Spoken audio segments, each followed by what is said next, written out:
this video I'll show you one way that you could use any faction in Warcry, including Skaven.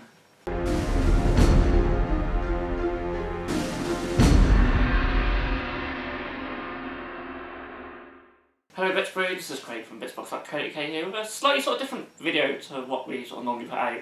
So in this video I'm going to be talking about Warcry, and specifically sort of one way you could sort of represent sort of other factions in Warcry that aren't available at the moment, including Skaven.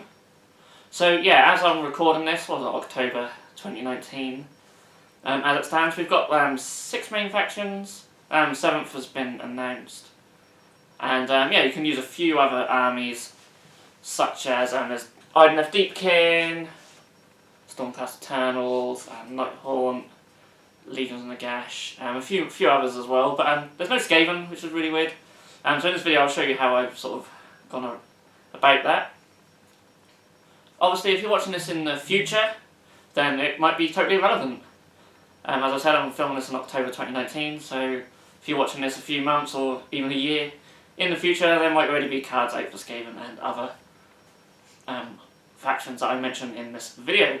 So if you are, just ignore this and yeah, let me know how Brexit got on, if it's happened yet. But seriously, I'll get to that. Seriously though, let's get into looking at this. So essentially I'm using the counts as rules, and I can hear many of you just clicking off the video now. But no, you know, if you're playing in a more casual setting, playing down a gaming club or with your buddies or something, then why not go for it? Obviously in a tournament setting, or if you're just playing with douchebags, then probably not going to get away with doing this.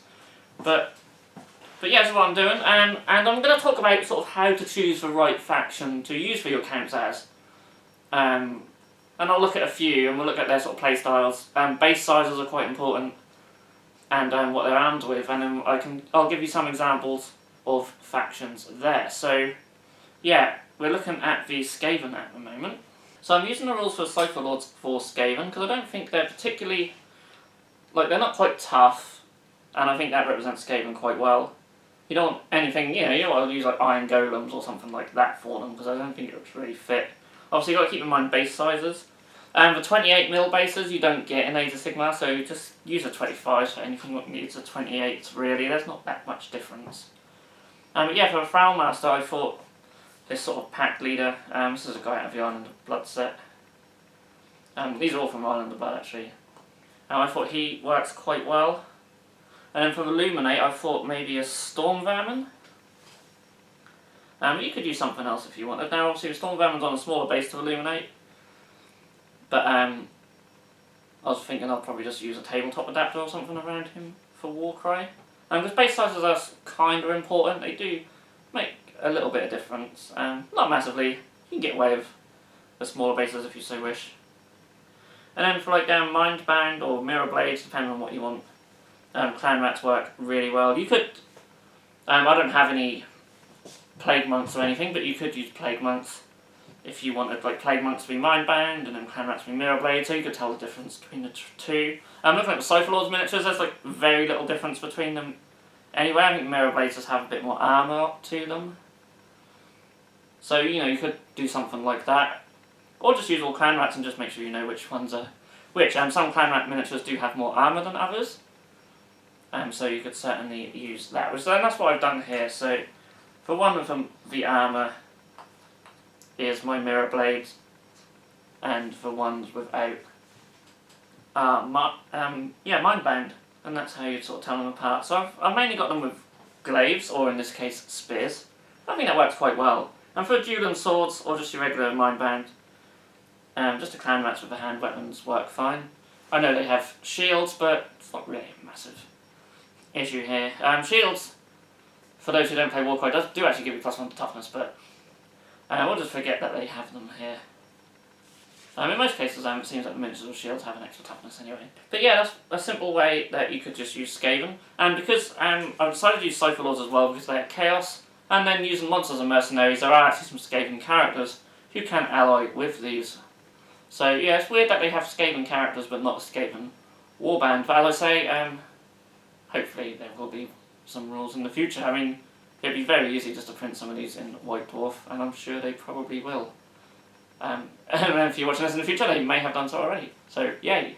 Oh, just another thing to add as well, always look at the abilities as well, see if any of them might represent your faction as well. I quite like the throne stars and chakrams, double that the Cypher Lords have, because you know, you do get thrown stars and symbols and daggers and stuff from the Skaven, so I think that represents them quite well also. Okay, so now I'm going to look at some High Elves, because I also, you know, they also came in the Island Blood set, so we'll look at them as well. And also, sort of Wood Elves, Caesar Sigmar sort of, as they're sort of together now, but yeah, I'll talk about them, and I'll talk about the Idoneth Deepkin. So the Idoneth Deepkin do have cards, and I think the Idoneth Deepkin will work quite well for a few factions, including the ones I've just mentioned. Mainly because you have the Morsar Guard, or the Ishlan Guard. And we can have both in here. And you also have the Morsar Prince and the Ishlayan Prince as well. What's significant about these is that they are on small cavalry bases, which means you can take factions with some cavalry. And that's exactly what I've done here. So what I have here is a small faction of High Elves, just from the Island of Blood set. We have some Swordmasters, and the Spearman guys, I can't remember their name, and the Cavalry guys as well. I'm terrible with the names of this stuff, and they haven't been available from GW for years, but yeah, so you could easily use the Deepkin to represent them. Now I know the Ishlayan Guard and the Morsar Guard don't have bows and arrows, whereas these guys on the horses do.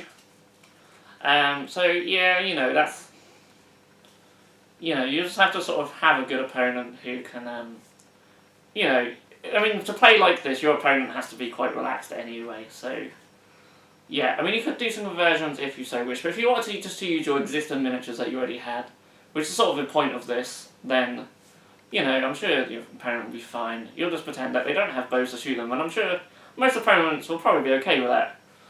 Speaking of units with bows as well, you do get the Reavers in the Idoneth, which is nice. You get the Thralls and the Reavers.